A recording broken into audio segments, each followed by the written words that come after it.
Tantor Audio, a division of recorded books, presents Growing Yourself Back Up, Understanding Emotional Regression by John Lee.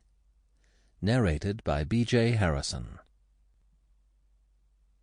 I find myself, for a moment, in the interesting position of not knowing whether what I have to say should be regarded as something long familiar and obvious, or as something entirely new and puzzling.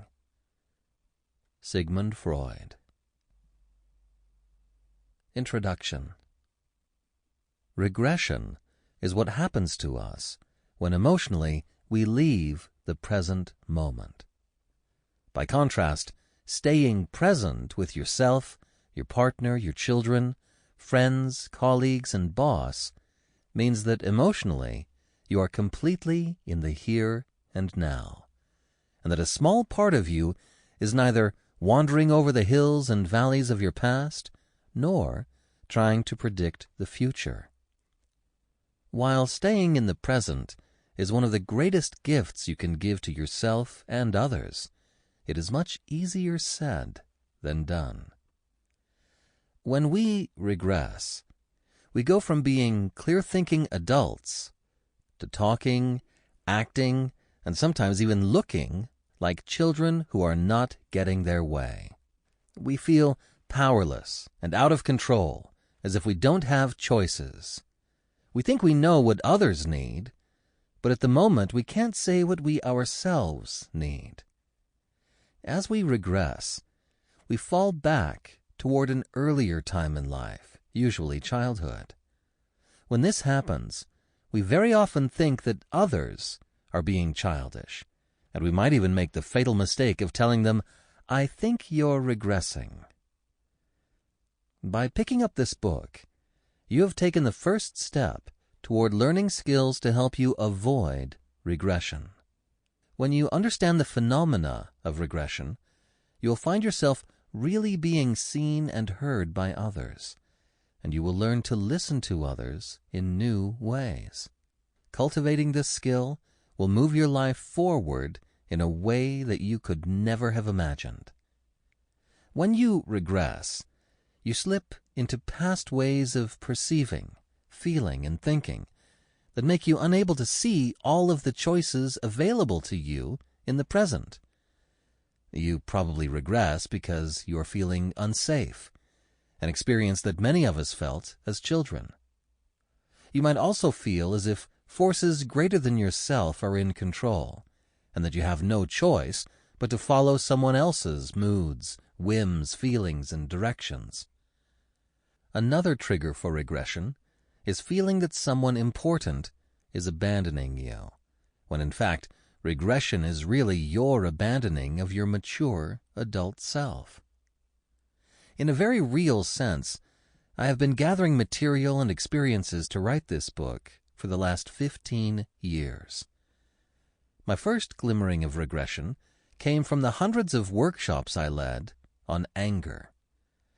As I taught others about this very misunderstood feeling, how to recognize it, understand it, and express it in a conscious and healthy way, I realized that anger is no more negative than any other feeling, such as joy or sadness. I also knew, however, that anger has a dark cousin, rage. Rage occurs when anger festers in a person without release to the point where he or she regresses to a childish state and explodes or implodes. I realized that I had to differentiate anger, which everybody feels at times and has a perfect right to express in appropriate ways, from rage, which cannot be expressed safely and harms both those on whom it is inflicted and those who inflict it. Rage is not a feeling, but rather a behavior or action that a person demonstrates when they are emotionally regressing. They regress because they are afraid to feel their feelings of sadness, anger, hurt, loneliness, or abandonment. In other words, anger is a grown-up emotion that we feel in the present. Rage is a behavior that we exhibit when we get stuck in feelings left over from unresolved situations and relationships in the past. When I realized this, I knew I was onto something important, and I had to find out more. Since the personal growth psychology literature contains almost nothing on emotional regression, which is not to be confused with past life regression, I read most academic psychology books to see what I could learn. Most psychologists and psychiatrists, I discovered, use the word infrequently. A field called self-psychology often discusses regression, though in ways that are difficult to understand. It took me several years to get clear in my mind what the self-psychologists meant to say. When I did, I began using some of their ideas, reformulated in my very personal, and some say humorous, presentation style, in some of my public talks and workshops. I went on to present this material to thousands of laypersons and professionals, and the response has been overwhelming. 2 years ago, when I spoke on Better Communication Through Understanding Regression at the Open Center, an alternative educational facility in New York City, a woman in her late 70s came up to me at the end of my talk and extended her hand. "Mr. Lee," she said, "I have been a psychiatrist for over 40 years, and I have just listened to one of the most important, potentially life-changing talks I have ever heard. If the general public had access to this material, it would change the way they think about communication. Every relationship they have could be improved. It could save many couples who are doomed to misunderstanding at best and divorce at worst. It could heal parent-child relationships, friendships, and even relationships at work." I cannot tell you how gratified I was to hear those words. Since then, hundreds of people have enthusiastically responded to my workshops and lectures on regression. Many of them say something like, "John, this is one of the best explanations I have ever heard for behaviors that I never understood in myself. Why aren't more people talking about this?" Why, indeed.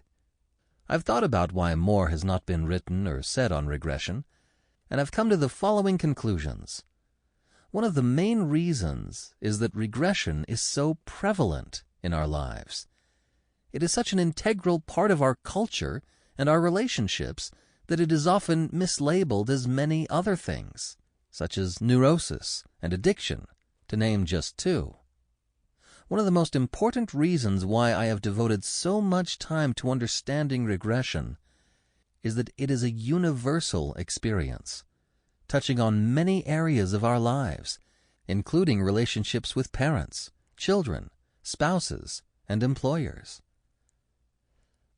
Another reason why emotional regression is one of the best-kept secrets in the study of emotional behavior is that behavior modification and cognitive psychotherapy are currently in vogue, which means that the cost of these treatment modalities is covered by the insurance accepted by many HMOs. The more body-centered approaches, such as my own, are often not covered, not due to lack of efficacy, but to lack of understanding. Also, psychology, like many other aspects in our culture, has recently been adopting a fast food approach. The rapidly growing field known as brief therapy is becoming popular with patients who are looking for a quick fix to their personal issues and dysfunctions. Unfortunately, many well-educated, well-intentioned Americans have been raised to believe that the past should be left in the past, and that, at all costs, we should let sleeping dogs lie. This is ironic, given that modern-day psychology and psychotherapy are predicated on Freud's theories, which rely on delving into one's past. Analysis involves deep exploration into one's past relationships, memories, dreams, and free associations. While many psychotherapists today have not totally abandoned this analysis model, they have learned to cut its process short in the interest of time, with a Sample complete. Ready to continue?